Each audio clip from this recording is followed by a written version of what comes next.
Friends, welcome back to my channel traveller Alka. सबको happy Navratri. कैसे हैं आप लोग? आज का जो ब्लॉग है वो माता रानी के आगमन का ब्लॉग है।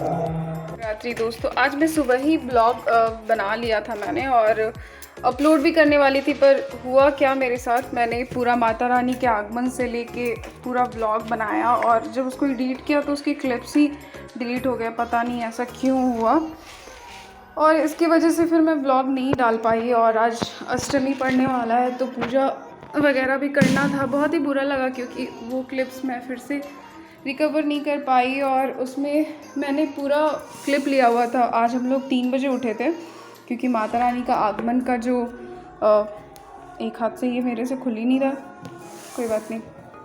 माता रानी का जो आगमन का टाइम था वो 5:10 में था, तो 3 बजे उठना पड़ा क्योंकि हमारे यहाँ माता रानी के आने के बाद किसी भी तरह का साबुन या फिर नहाना, शैम्पू वगैरह करना अनिवार्य नहीं होता है। तो इसलिए सभी लोग उठ गए थे 3 बजे और 5:10 में माता रानी आ गई थी और मैंने वो सारी क्लिप्स ली थी, पर पता नहीं क्या हुआ, वो डिलीट हो गया।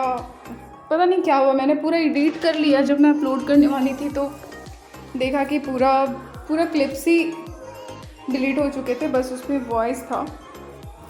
तो फिर से ब्लॉगिंग करने का मन भी नहीं कर रहा था क्योंकि मैंने वो सारे क्लिप्स बहुत अच्छे से लिए हुए थे। उसको एडिट करने में भी मेरा टाइम गया और पता नहीं वो कैसे डिलीट हो गया, पर कोई बात नहीं। उसके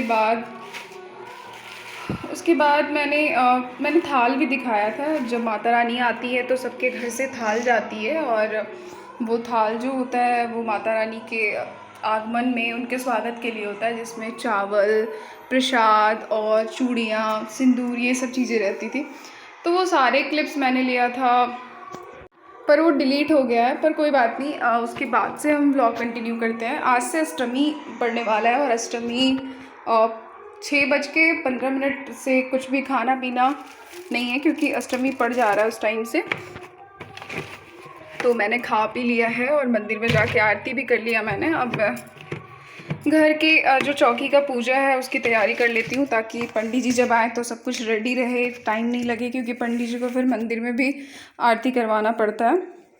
और मेरा कुछ पार्ट छूटा हुआ था तो मैंने सोचा कि अभी पार्ट कर लेती हूँ क्योंकि कल तो निर्जला होता है। तो निर्जला में फिर कल निर्जला होता है और बिना पानी पिए पाठ करना, हो सकता है प्यास भी लग सकती है क्योंकि मुझे ऐसे हैबिट नहीं है और मैंने कभी किया नहीं है, मेरा फर्स्ट टाइम है। तो इसलिए मैं मंदिर इतना सामने है कि आवाज़ बहुत आती है, बहुत ज़्यादा। मैंने आपको बताया था ना कि मेरे घर से गेट से निकलोगे और मंदिर है तो आवाज़ बहुत ज़्यादा ही आती है। अब मैं पाठ कर लेती हूँ, उसके बाद फिर मैं आपसे बात करती हूँ। पूरा गंदा हो चुका था बारिश की वजह से।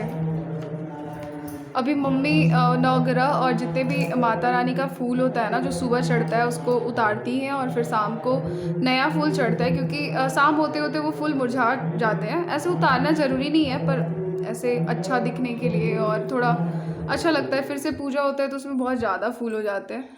तो नवग्रह का जो वो चावल से बना हुआ है ना वो पूरा इधर उधर हो जाता है, तो वो नहीं होना चाहिए। इसलिए मम्मी फूल शाम को उतार देती हैं और फिर न्यू फूल, जो भी फूल है अवेलेबल, वो सब चढ़ता है। जब अभी पंडित जी आएंगे तो फिर एक एक करके वहाँ पे फूल पूरा भर जाएगा।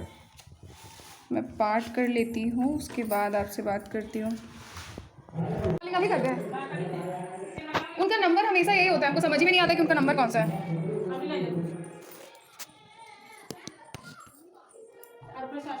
ऋषि ने आगे कहना प्रारंभ किया, जब दुरात्मा दानव महिषासुर तथा उसकी राक्षसी सेना का ध्वंस देवी के हाथों हो गया, तब इंद्रादि देवता भूमि पर मस्तक टेककर देवी दुर्गा की स्तुति करने लगे। हर सात तरीके के कारण उनके सुंदर अंगों में रोमांच हो रहा था। देवताओं ने कहा, आपका स्वरूप ही सब देवों की शक्ति है। अपनी शक्ति से आपने समस्त विश्व को व्याप्त कर रखा है। आप सभी देवताओं तथा महर्षि के द्वारा अत्यंत पूजनीय हैं। आप हम सबों का कल्याण करें। जिनकी देवी के अतुलनीय प्रभाव तथा उनके विक्रम का वर्णन करने में भगवान शेषनाग ब्रह्मा और शिवजी भी अपने अपने को स्वरथा असमर्थ पाते हैं। वे भी भगवती चंडी का संपूर्ण जगत का पालन एवं अमांगलिक भय के निवारणार्थ उपाय करें। जो धर्म पर पुरुषों के गृह में लक्ष्मी रूप से, दुरात्माओं के यहाँ अलक्ष्मी रूप से, विशुद्ध अंतकरण वाले के हृदय में स्थित बुद्धि रूप से, सज्जनों में श्रद्धा रूप से तथा कुलीनों में लज्जा रूपिणी आलोक गया रामगढ़ 1 घंटा पानी में फंसा है। बाबू अनुभव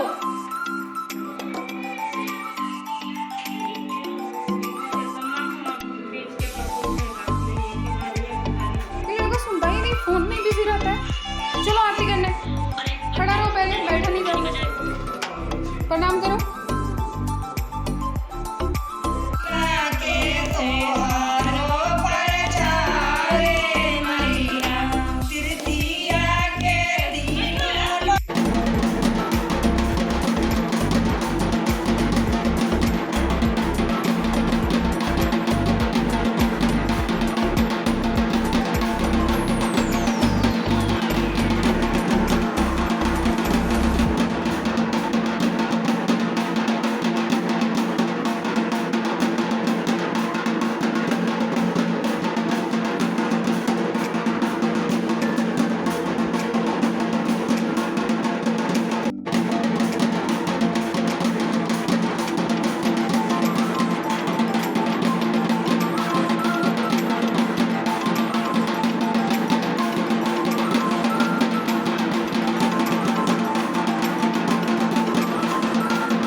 कैसे तुझको ये बताए